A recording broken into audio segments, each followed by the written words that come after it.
बांग्लादेश की पीएम बनेंगी। आवामी लीग के एक नेता का बड़ा दावा है। पीएम मोदी के समर्थन के लिए धन्यवाद भी दे दिया। जानेंगे क्या चल रहा है। तो वहीं क्या बांग्लादेश के आर्मी चीफ को भारत ने बचा लिया, वहीं दूसरी तरफ ये क्यों कहा जा रहा है कि एनएसए अजीत डोभाल और अमेरिकी एनएसए के बीच में जो मुलाकात होने वाली है वो बेहद खास होने वाली है। जियोपॉलिटिक्स में बहुत कुछ चल रहा है, हमेशा की तरह जानने को मिलेगा बहुत कुछ। आइए जानते हैं इन खबरों को विस्तार से। अवामी लीग के वरिष्ठ नेता और शेख हसीना के करीबी सहयोगी डॉक्टर रब्बी आलम ने दावा किया है कि शेख हसीना जल्दी ही बांग्लादेश की प्रधानमंत्री के रूप में वापसी करेंगी। उन्होंने भारत और प्रधानमंत्री नरेंद्र मोदी को धन्यवाद दिया। उन्होंने हसीना को सुरक्षित स्थान और अवामी लीग नेताओं को सहारा दिया है, इस बात को लेकर कहा है। आलम का कहना है कि शेख हसीना प्रधानमंत्री के रूप में आप वापस आ रही हैं। युवा पीढ़ी ने गलती की थी, लेकिन ये उनकी गलती नहीं है, उन्हें भटकाया गया था। उन्होंने पिछले साल के छात्र आंदोलन को आतंकी विद्रोह बताया और कहा कि बांग्लादेश पर हमला हो रहा है, जिसे अंतर्राष्ट्रीय समुदाय को संबोधित करना चाहिए। आलम ने कहा कि हमारे कई नेता भारत में शरण लिए हुए हैं, हम भारतीय सरकार को इसके लिए बहुत आभारी हैं। मैं पीएम मोदी को धन्यवाद देता हूं कि उन्होंने हमारी प्रधानमंत्री शेख हसीना को सुरक्षित यात्रा मार्ग दिया। शेख हसीना की सबसे लंबे समय तक सेवा करने वाली प्रधानमंत्री रही हैं और अब यहाँ पर देखने को मिल रहा है कि आलम अमेरिका में अवामी लीग के उपाध्यक्ष हैं। उनका कहना है कि हसीना की वापसी तय है, युवाओं को गुमराह किया गया है। हसीना के भारत आने के बाद भारत ने उनकी सुरक्षा सुनिश्चित की। इससे भारत और बांग्लादेश के बीच मजबूत रिश्तों की झलक भी मिलती है। अब जहां एक तरफ ये सब कुछ चल रहा है, वहीं दूसरी तरफ ऐसे उदाहरण पहले भी हैं, पाकिस्तान में भी रह चुके हैं इस तरीके के उदाहरण। और अब जाकर क्या यहाँ पर सब कुछ ठीक होने वाला है? क्या बांग्लादेश की सेना एक विभाजित घर बन चुकी है और क्या जनरल वकार उज़्ज़मान अब बेहतर नियंत्रण में है? खबर में बताया जा रहा है कि बांग्लादेश की सेना में अंदरूनी तनाव और मतभेद की स्थिति हो सकती है। जनरल वकार उज़्ज़मान जो बांग्लादेश के सेना के प्रमुख हैं,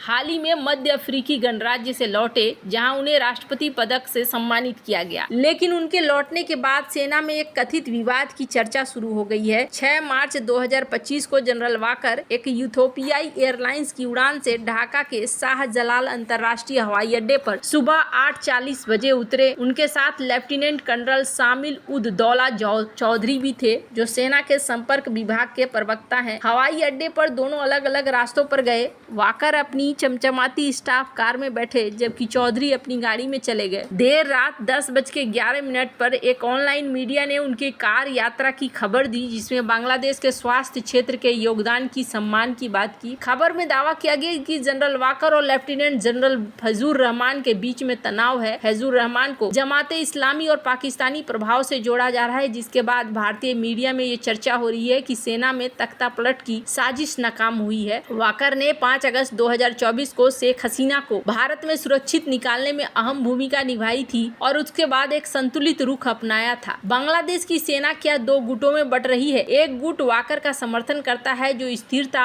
और अंतरिम सरकार के साथ सहयोग की बात कर रहा है। दूसरा गुट फैजुर रहमान से जुड़ा है, जिसे कट्टरपंथी ताकतों का समर्थक माना जा रहा है। ये विवाद तब सामने आया है जब वकार कार से लौटे हैं। उनकी अनुपस्थिति में कथित तौर पर कुछ अधिकारियों ने स्थिति का फायदा उठाने की कोशिश करी थी। वकार ने जिस तरीके से चीजों को हैंडल किया है वो बहुत ही ज्यादा खास बताया जा रहा है। हालांकि कुछ लोग ये भी दावा कर रहे हैं कि भारत ने यहाँ मदद करी है। पिछले हफ्ते भारत ने बांग्लादेश के सेना प्रमुख जनरल वकार उज़्ज़मान को एक तख्ता पलट की साजिश से बचाने में कथित तौर पर सहायता की है। ये साजिश कुछ प्रो पाकिस्तानी और इस्लामवादी जनरलों ने रची थी, जो वकार को हटाकर बांग्लादेश की 1.5 लाख सैनिकों वाली सेना पर कंट्रोल करना चाहते थे। जनरल वकार हाल ही में मध्य अफ्रीकी गणराज्य से लौटे थे, जहां उनके स्वास्थ्य क्षेत्र में योगदान के लिए सम्मानित किया गया। उनकी अनुपस्थिति में लेफ्टिनेंट जनरल फैजुर रहमान, जो क्वार्टर मास्टर जनरल है, इन्होंने तख्ता पलट की योजना बनाई थी। भारतीय खुफिया एजेंसियों ने वकार को सही समय पर चेतावनी दे दी और फैजुर की गतिविधियों पर नजर रखने में मदद की। इसके बाद वकार ने फैजुर को निगरानी में रखवाया और सेना में एकता बनाए रखने के लिए कदम उठाए। ये सहायता भारत और वकार के बीच पहले से चले आ रहे भरोसे पर आधारित है। बांग्लादेश में अगस्त 2024 में शेख हसीना के इस्तीफे के बाद से अस्थिरता है और अब यहाँ पर ये सारी चीजें देखने को मिल रहा है। खैर, 25 फरवरी 2009 को ढाका के पिलखाना में बीडीआर मुख्यालय में विद्रोह शुरू शुरू हुआ,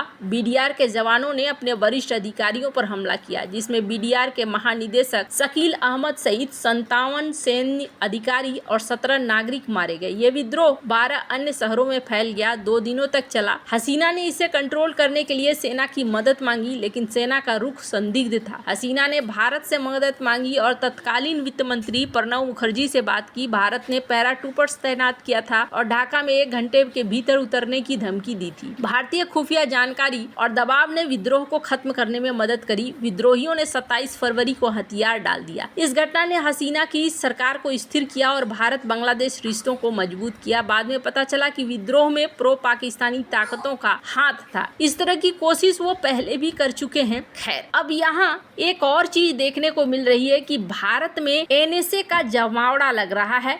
20 देशों के एनएसए यहाँ पर आने वाले हैं और ये 20 देशों के एनएसए यहाँ न सिर्फ ज्वाइन करने वाले हैं, बल्कि यहाँ पर अमेरिकी एनएसए का आना भारत के लिए बहुत ही ज्यादा महत्वपूर्ण हो रहा है। तुलसी गबार्ड यहाँ वो भारत आ रही हैं और माना जा रहा है कि तुलसी गबार्ड का भारत आना एक बहुत ही महत्वपूर्ण कदम है। अभी अमेरिकी अधिकारी धीरे धीरे भारत की तरफ आते हुए दिख रहे हैं और इस वक्त भारत के लिए ये बहुत ज्यादा जरूरी भी है, ये देखने को मिल रहा है। अमेरिका की राष्ट्रीय खुफिया निदेशक तुलसी गबार्ड जो भारत के दौरे की बात कही है, अमेरिका की राष्ट्रीय खुफिया निदेशक तुलसी गबार्ड भारत का दौरा करेंगी। तुलसी गबार्ड ने 10 मार्च 2025 को घोषणा की है कि वो हिंद महासागर के कई देशों की यात्रा पर निकल रही है, जिसमें भारत भी शामिल है। वो जापान, थाईलैंड, भारत जाएंगी। वापसी में फ्रांस में कुछ समय रुकेंगी। ये उनकी पहली बड़ी अंतर्राष्ट्रीय यात्रा है जब से वो डोनाल्ड ट्रंप प्रशासन में राष्ट्रीय खुफिया निदेशक बनी है। गबार्ड ने कहा कि इस यात्रा का मकसद मजबूत रिश्ते बनाना, संवाद के रास्ते खुले रखना है ताकि राष्ट्रपति ट्रंप के शांति और स्वतंत्रता के लक्ष्यों को हासिल किया जा सके। भारत में वो रायसीना डायलॉग में हिस्सा लेंगी जो 17 से 19 मार्च 2025 को दिल्ली में होगा। ये एक बड़ा अंतर्राष्ट्रीय सम्मेलन है जिसमें सुरक्षा और नीति से जुड़े लोग शामिल होंगे। सबसे पहले वो हवाई जाएंगी, वहाँ अमेरिकी खुफिया समुदाय के साझेदारों और इंडो पैसिफिक कमांड के नेताओं से मिलेंगी। इसके बाद जापान, थाईलैंड जाएंगी और फिर 15 मार्च को भारत पहुंचेंगी। भारत में वह राष्ट्रीय सुरक्षा सलाहकार अजीत डोभाल और क्वाड देशों के खुफिया प्रमुखों से भी मुलाकात करेंगी। ये यात्रा भारत और अमेरिका के बीच बढ़ती साझेदारी को दिखाती है, खासकर सुरक्षा, खुफिया जानकारी साझा करने